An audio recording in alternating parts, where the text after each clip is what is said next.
The default position for the believer is to continually be hearing the voice of God. And it's only because of all the extra stuff we have going on in our mind, the filter systems, and honestly believing that we can't hear him, that stops it. But I'm talking about the default mode for a believer is to be hearing the voice of God regularly. And it's amazing how sometimes this thing that I love about him so much, sometimes he will take the most unique, wildest little things and confirm them to you later on. And in that process, that actually is discipline. That actually is discipleship. Discipline in a positive sense. He is training you how to hear him better.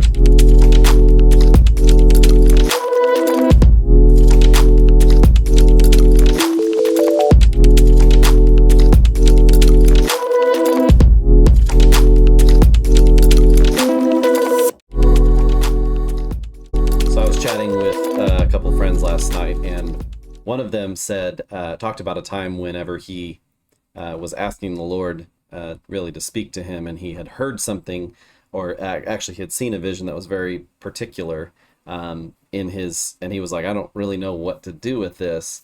And then it was on a Saturday night, and then the Sunday morning, the pastor who preached actually spoke about exactly what they had seen in their vision, and it got me stirred and got me thinking that's actually one of my very favorite things that the Lord does, is whenever we may hear something that he is speaking, or we may sense or have an impression of something that he's talking about, but it feels insignificant, it doesn't feel like that revolutionary or big or whatever, and then he goes out of his way to confirm it to you later on. And it actually got me thinking about a few different scenarios. And one of them was, there was a time, it was last year, when I was speaking at a church, and I was at the end of it, I got to prophesy over some people, got to speak, words of life over some people. And one lady in particular, as I was praying over her, I began to pray something that I've never prayed over somebody, but I had this real strong sense that God was really training and showing this woman how to really effectively move and to grow in the word of wisdom, which it's one of the spiritual gifts in this word of wisdom thing, but it's not one of those ones that you really hear about a lot. It's not one of the ones we talk about a lot. It's not one of the spicy ones that cessationists get mad about. And so I just felt so strongly when I was praying over her that God wanted to show her how to move in this word of wisdom, and that God was going to take her into places where she's going to speak to people of higher, rank and status or whatever, and that God was going to give her specific words of wisdom in the moment. She put her in places because of that gift, just like the proverb says, a man's gift makes room for him and brings him before great men. And so I just prayed this word of wisdom thing, and I really, just went after it. And in the moment, she cried, and I didn't really know much of it. I kind of moved on to the next person. And what I actually found out shortly after was that woman, that specific woman, that morning had, for some reason, the idea just popped up in her head, you should look up what your name means. And she looked up what her name meant, and her name literally meant nugget of wisdom. And so this idea of something to just, sometimes we think that some of our passing thoughts or some of our simple little thoughts, or, well, that can't be God or whatever, some of these suggestions that we hear, she just had this tiny little suggestion, in her heart, oh, I should look up what my name means. And then God goes out of his way to confirm it to her that morning in a service where someone who doesn't know her at all speaks the same word over her that she had heard that morning. And I love, that's one of the things that I love healing. Obviously I love people getting saved, deliverance, all that kind of stuff.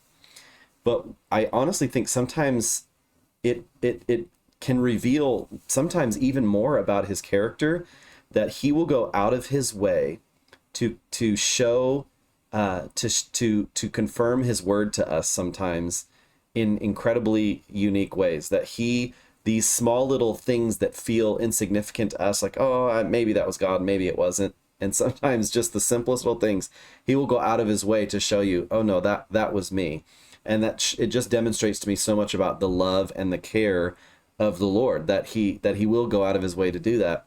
And there's actually, there's been so many scenarios in my own life, but as I was kind of pondering this idea, I thought about, there was one time in my life when my wife Tabby, if anybody knows me well, they know that we went through basically it was about 3 or 4 years of kind of hell on earth. She was very, very, very sick, and nearly died. And so in that whole process, and trying to run a church and trying to work and have 3 kids under 6, it was at times I was like, I don't have anything left. I don't have any juice left in the tank.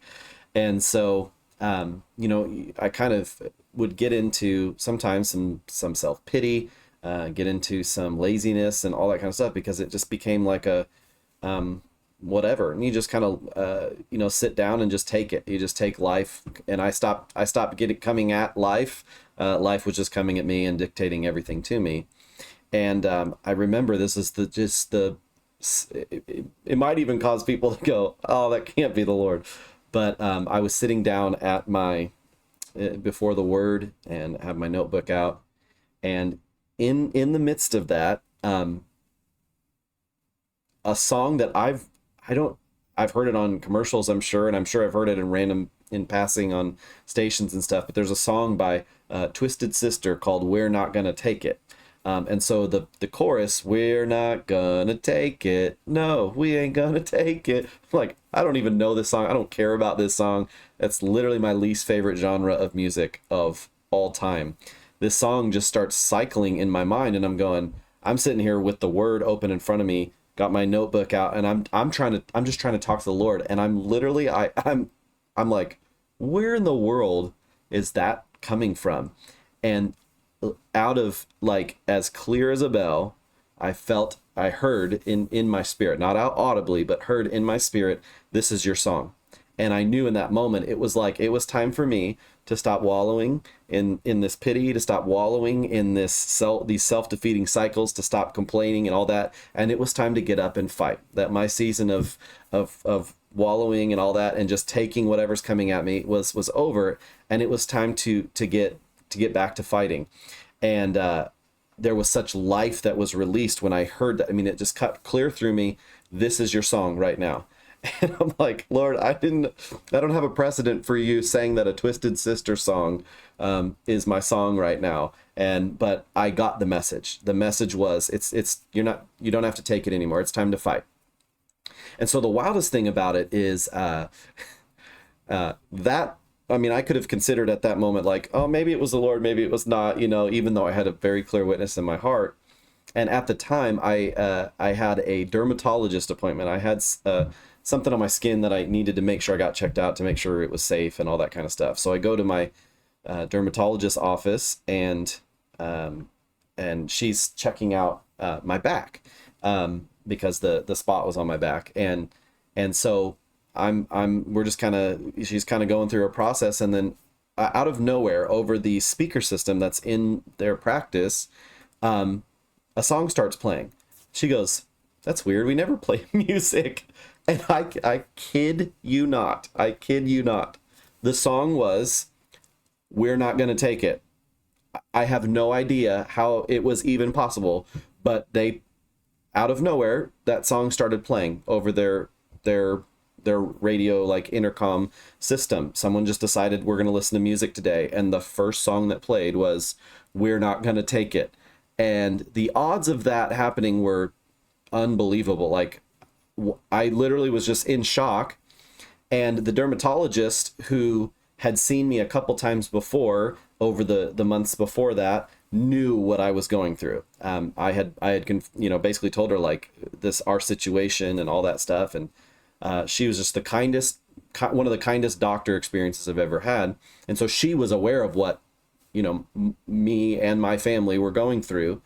And this song comes on, "We're Not Gonna Take It." She's like, "That's weird. We, like, never play music during the day." And so she's like, "Well, whatever, And then as the chorus goes on, she goes, "Hey, you know what? This is your song right now." I was like, oh my gosh, because literally, that is exactly what the Lord told me that morning, which is, I felt like a harpoon went through my heart. And I'm like, yeah, very much so. And I just was like stunned. I was absolutely floored that the Lord would, in such a way, arrange it to confirm a word to me that was very clearly like he knew I would be like, I don't know about all of this. So yes, there was a time where the Lord confirmed his word to me through a Twisted Sister song. But that, to me, that reveals so much about his character and about the loving father that he is, that he would go out of his way to be like, no, son, I was speaking to you. I am speaking to you.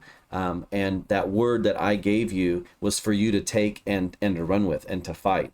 And so I just want to encourage you today, take the time to listen, and don't throw out everything. Just take a second to listen. Every day, just take a second to listen without saying anything, without doing anything, but just put yourself, just as so many Bible characters did. Lord, I'm listening. I'm here. Put yourself in front of him and just listen for a moment, and act and write down what he speaks. And whether you're sure or not, so that you have some confirmation. But we have to take the time to listen if he's going to later confirm. And so some of these experiences have actually taught me how to hear better. The craziness of it, the wildness of it, the fact that it was so out of the ordinary, and something so like I had such trouble believing because it was so weird.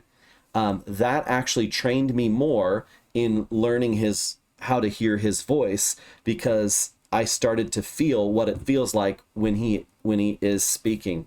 So I just want to encourage you, take the time to listen, and no matter how weird, what thoughts, I mean, obviously if clearly sinful thoughts come in your mind while you're listening, of course you can toss that stuff out, but just don't write anything off just yet. Just journal what it is, no matter how weird. Just document it, and you'll be amazed at how many times that what you're hearing is actually from the Lord. It's actually normal. It is normal for you to hear the voice of the Lord.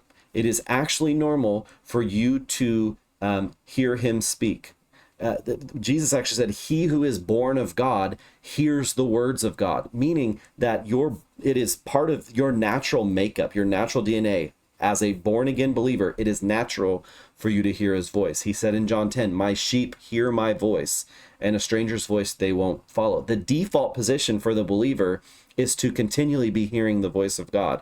And it's only because of all the extra stuff we have going on in our mind, the filter systems, and honestly believing that we can't hear him, that stops it. But I'm talking about the default mode for a believer is to be hearing the voice of God regularly. And it's amazing how sometimes this thing that I love about him so much, sometimes he will take the most unique, wildest little things and confirm them to you later on. And in that process, that actually is discipline. That actually is discipleship, discipline in a positive sense. He is training you how to hear him better. So this is your encouragement for today. Just take a moment, 10, 15 minutes, and just listen, because there are confirmations. There are things that he wants to confirm to you that he can't confirm to you unless you hear them first.